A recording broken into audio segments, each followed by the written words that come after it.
amazing actor, director, writer, Pollyanna McIntosh. Thanks for meeting with me Thanks today. for being here. This is so great. So, I love the film.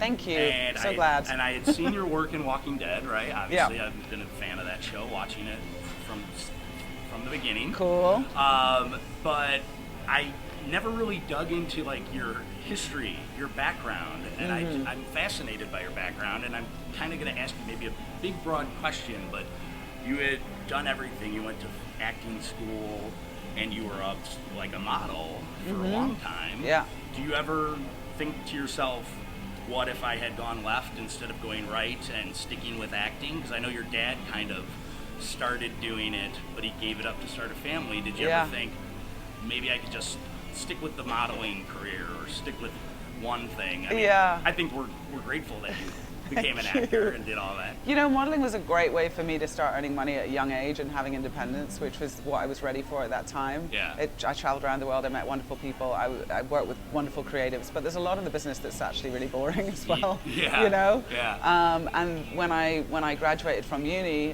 which I was studying drama and theater with psychology at the same time as I was modeling towards the end of my career. Yeah. The first thing I did when I graduated was I put on a play that I produced and directed and was in with a great bunch of cast that I brought together. Yeah. And that was the first time that I'd really sort of, rather than being the cog in the wheel as a model in the creative vision, I was leading it, you know, and it's so appealing to me. And I think I've always been a storyteller. I certainly started acting before I started modeling when I was young. And I think if I'd stayed a model, I just wouldn't have been satisfied. I would have been pretty bored by the end of it. It's just a career that has an ending as well, you know, age-wise. Right, you can only take so many photos and wear so many different clothes, maybe. You know, I think it's not that I don't have respect for the job, but it's just I came to the end of my time and I wanted to do more, you know, so I'm very glad I did. Yeah, definitely. So, I mean, and also, too, I mean, this sort of, let's talk about Darlin a little bit. This film is the third installment, in a way, right? Yeah. You've talked about it being a standalone film since Offspring and The Woman. Yeah. But finally, this is sort of a story. I mean, the second one's called The Woman, and Lucky McKee directs it. Yeah. But it's the first time it's from a woman's voice. Yeah. And it's actually directed by a woman. Yeah. Was there a sense of satisfaction for you being able to sort of put that female voice into this story? Yeah, absolutely. I mean, you know, I am a woman, so I've always been a female voice, you know, for me in my life. Yeah. So there's no other way for me to come at filmmaking other than, you know, with my female voice, you know. And I think what's really interesting to me about the industry is that it's great that we're talking a lot about the female perspective. It's great that we're talking about women in the director's chair. You know, in our case, we also had a female DP, female editor. A lot of strong female characters in the script. Yeah. And I've worked with quite a few female producers. I've only worked with 3 female directors in film before. Yeah. One of those being in a short. And in TV, I think I've had 3 times been directed by female directors. So there's definitely a need for more in the industry. Yeah. But it's frustrating a little bit to me that when a female is in charge of the creative process in the way that, you know, as a director, as a writer, director, that we think this is sort of an other, that this is like a break from the norm, that this is sort of a very specific female experience that you're going to be watching, and it's not going to be maybe relatable to a male audience, and that's just not the case. For years, women have been going to see movies that are targeted towards men and have enjoyed them, and, you know, have made up a lot of that audience and made a lot of money in this industry, you know, by doing so. And there's a statistic that says that women are more likely to go and see a film that is aimed at a man, but men are less likely to go and see a film that is aimed at, you know, the female audience, for instance, like a rom-com, even if it's made by a man, whatever. That kind of genre. Men don't want to go along and see it. They don't think it's for them. And it concerns me that by talking about films led by a female, that they're going to only be for women, you know, because it really isn't the case. Yeah, I mean, it's more about us. Yeah, exactly. It's kind of part of the battle for equality is that you can listen to a woman's perspective and not think that it's other, less than, silly, over-romanticized or whatever. This is a true horror story, and a sort of a true to life horror story, I feel, as well, even though we're dealing with cannibals here. It certainly talks about, the real society that we live in, and Sure. I'm very grateful that we've had a wonderful response from the male audience as well as the female.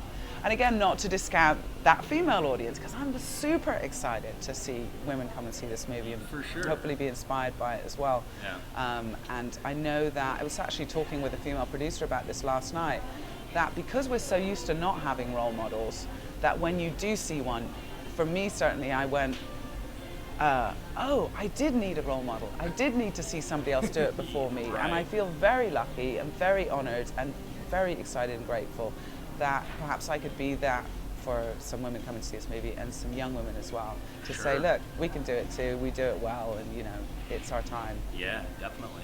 I mean, and then also too, I wanted to talk about like your casting of Lauren Canning. Yes, you Your are. name? Yeah. In the lead role as Darlin. What was it about her that made you say, all right, that's our Darlin, and did you have her read anything? I know like Lucky gave you some of the books of the author, and made sure you read it before. Did you give her any books or anything to watch before she got ready for the role? Yeah, for me, I met Lauren.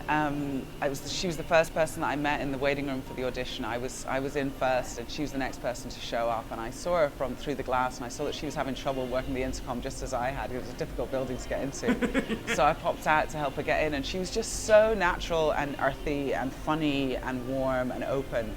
And I thought, God, I hope she's a great actor, because she's a really cool chick, Yeah. And also being Irish, that kind of Celtic connection, that gallows humor and that realness. Yeah. And she was just phenomenal in the room, and there was no question for me that she was the best person for the role, but of course, you have to see other folks as well. For sure. And so we did see a lot of people that day, and I just kept coming back to Laura, just kept coming back to her. And so I had her do 2 scenes, the one in the bishop's office, and also the sort of heart-wrenching scene in the bishop's office, and then also a more feral scene as well from earlier on in the film. Right. And she nailed both of them, man. That's a challenging role that I wrote for somebody. I'm just so glad we found our Darlin. She was amazing. She was, I believe in letting actors do the research that they want to do. Yeah. I love to talk to them about the character, but it's also a process that's different for each person individually. Lauren was someone who wanted to jump right in. She watched The Woman, she watched Offspring, she studied the physicality a lot. She wanted to know all the research and work that I'd done for the role, so I just kind of handed her everything, like you say, that I'd been given. Yeah. And she got right stuck in. And she read all the books as well, so. That's awesome. She killed it, man. Yeah, she really did. I mean, she's fantastic. It's like her arc too. It's just really, really good. I read that you said that when you read The Woman that you were horrified when you read it. Yeah. So did you have skepticism for yourself writing and directing it? Like, were you sitting down at home, you're like, all right, I'm going to do this. I'm going to adapt this. I'm going to turn this into, a third movie in this story. Were you just like, I don't know if I can do it? It was a challenge for sure. Like when I was, Andrew Van der Hatten, our producer, first asked me to direct it, I was like, what a great idea. That's a crazy undertaking. Though. You know that you can't match The Woman. The Larkin McKee's filmmaking, that was incredible. I'm a first-time filmmaker. He was a lot further down the line when he made The Woman. Yeah. But it was too exciting an idea to pass up. And yes, I was horrified when I read The Woman's script originally, because that's a tough thing she goes through. For sure. But in talking to Lucky about how we were going to make it happen, and finding him so incredibly collaborative, and definitely on the same page as me about things so important, such as the rape scene, for instance. Yeah. I didn't have any question as to whether I wanted to, go ahead and do it. Yeah. And it was a joy, actually, oddly, throughout filming. So yeah, I wanted to bring that same horror, true life horror, to this one. I wanted to kind of do some homages to The Woman in there. Some of them came very naturally in writing of the script. It just happened, and it's fun for fans of The Woman to find those in Darlin. Yeah. And also writing something that is kind of, I hope that everything I write is personal on some level. But this felt very personal to me, and especially sort of wanting to take care of this young character in it. So yeah, it was difficult to write and feel, is she going to be safe out there in the audience's hands? And that's why I wanted to write it in the first place as well as director. I wanted to do both things. Yeah. So that I could really feel that what I was making was something that felt right to me. Yeah. And working with the editor every day was so important, and just I felt that everyone who came to the project came to it for the right reasons. So any fears I had in writing it as to whether, like I say, her character was kind of taken care of, were assuaged by the incredible cast and crew that we had and the support that I had as well. That's awesome. And then, like, you even brought up the cast and crew. Cooper Andrews, like, yes. I just love him. And me too. He had such a cool role in Shazam this year. Yeah. He was great in that. So, like, I viewed his character sort of as a bit of a guardian angel, but I know you're fellow cast members of The Walking Dead. You guys all like create a great bond. Yeah. Did you just know you're like, I want to have somebody from this family that I've been a part of come on to work with me, or was it like an on-set thing, like, hey guys, I'm working on this movie. Anybody want to look for this role? It was kind of a bit of both. I definitely wanted to take some I wanted to use this great family, like you say, that I had these people that I was so close with, and who are such great actors. Right. And I wasn't unaware as well of the fact that it brings a larger audience to the fore. Yeah. I had a read-through at my house in Atlanta when we were shooting the show of the script because I wanted to hear it out loud. And again, I had this great community of actors, so I had them all around. I had Avi Nash around, who plays Sadiq. I had Lauren Cohen, who played Maggie, around. She played Sister Jennifer in the read-through. Yeah. Lauren and I talked about her playing that role. Yeah. It wasn't going to work out timing-wise. I was so glad and lucky to find Nora Jane Noon, who loved the role and really got the film, and I've admired her work for years. I love her in Brooklyn. Oh God, she's amazing. She brings so much light and humanity to that film, I feel like. I mean, Saoirse Ronan is incredible, but she just, sometimes when you're not the lead, the character isn't necessarily fleshed out, and she just brought so much reality to it. I loved it, and so much humor as well. Yeah. And spirit. So with Cooper, it was just, he was over for the read-through. Yeah. I'm like, he's the guy. I mean, he's absolutely that guy. Yeah, he is. And for a moment, I had Stephen Ogg playing the homeless guy as well, who played Simon in Walking Dead. Right. Who's also a great friend. And again, that was very close to happening. Did not work out because of work that he had going on and family stuff that he had going on as well. Yeah. It was just too difficult for him to get away.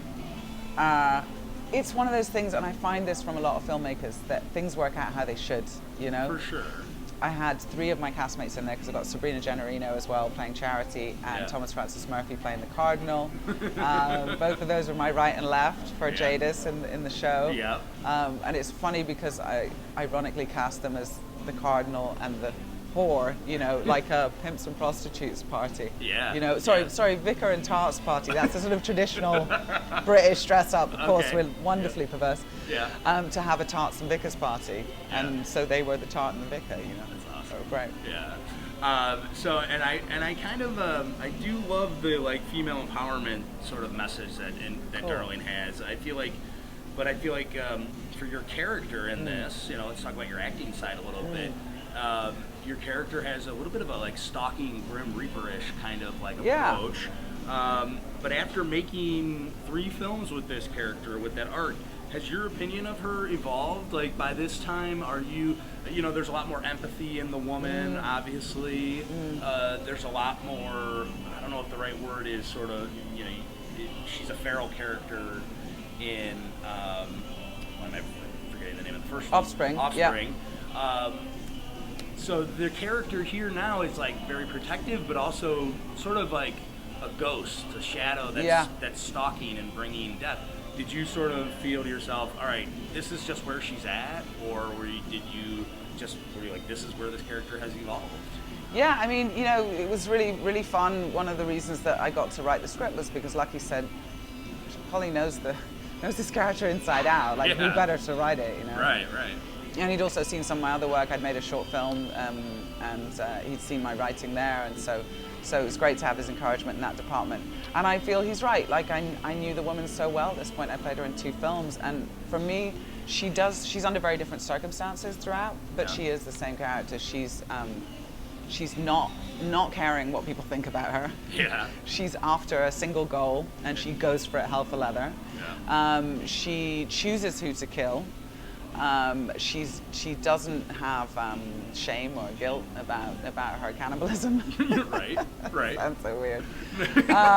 But it's this very animalistic place that she's devoid of society in the traditional sense, and so she doesn't have any compunction about killing if she needs to, you know. Right. And here I wanted to give her a real goal that she could go after, so that she could kill with that goal in mind. Yeah. And that's keeping alive and keeping Darlin alive and finding Darlin and getting her back, because what she's trying to do is make a tribe, make a family, have a community. Yeah. Really all the characters, other than one, are trying to do that they're trying to find their own family. Yeah. Yeah. Well, and I also wanted to ask you just about the horror genre in general. I mean, you've sort of like stepped into this genre and really become like a sort of I don't know if the word's like a beacon, but almost like a voice for that genre, and I just like love that. I absolutely love that about you. It's not like, and I think you could be in anything, sci-fi. I know you were in Exam. I know there's other movies like that. But what is it about the horror genre that makes you continue to go back? I know you have an anthology film that I think you directed a small part piece for coming up. Why do you always just, is it, I don't think you have a disturbed nature about yourself, but it's just a fantastic, I think it's just a fantastic genre with a great community of people. Me too. It's really that got me into it. It's that I was welcomed and given great roles to play in the genre, and it wasn't a case at the beginning for me of choosing horror over any other genre. And I have, like you say, worked in a lot of other genres, done a lot of comedy, done a lot of drama, done thrillers, done sci-fi, but it was the woman that really opened up the possibility for me to play leads in movies, and opened up the possibility for me to get out of the sort of box of, well, having been a model, you know, there's something in symmetry that's photogenic, and, you know, so I often was told, especially in the UK, oh, she's too pretty for this role. Whereas in America, it was like, oh, she's sort of that, but she's not really. Like, she's too tall, she's too deep voice, she's too powerful. I was never going to get those sort of romantic leads or whatever, the traditional, you know, bring in the good-looking girl, like, you know, sort of thing. Yeah. I found great character work in the genre, and I was so happy to find my place. Yeah.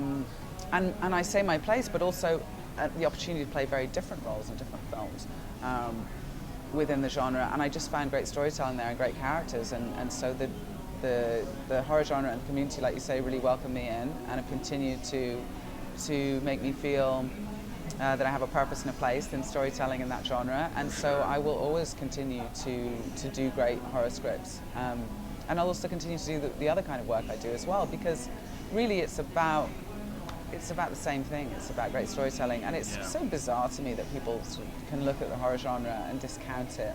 Now with movies like Get Out, it's, you know, the critics are getting a little kinder towards it, and Hereditary, and you know, but there's always been artful horror. There's always been important stories told through horror. I mean, you think about like films like The Exorcist, or you go back as far as Alien or whatever. It's like it's always been this place where, you know, Rosemary's Baby. Right. I just think original film is being made. People complain, oh, it's all superheroes, it's all this and that. It's not enough original filmmaking, but clearly those people aren't watching enough horror films. Yeah, absolutely. Because I think that's where the originality lies. Yeah. And the originality of a film like Darlin, I just think I loved that. Because I hadn't seen Offspring before this, and I just was like, well, it doesn't matter. This is just a very original film that just has great performances, and it's just so cool to like sort of see it all come together, really. Thank you. It's so cool to speak to you about it, to hear that, because I'm really at the early stages of taking this film around. Yeah. And so I've only sat in, you know, 3 different theaters with an audience that I didn't know. Yeah. And so it's just so exciting to hear positive responses. It's wonderful. That's fantastic. So, all right. Well, thank you so much for sitting here today. And Thank you for having me. Appreciate the film. So, thanks again. Cheers. Yeah. Cheers. Take care.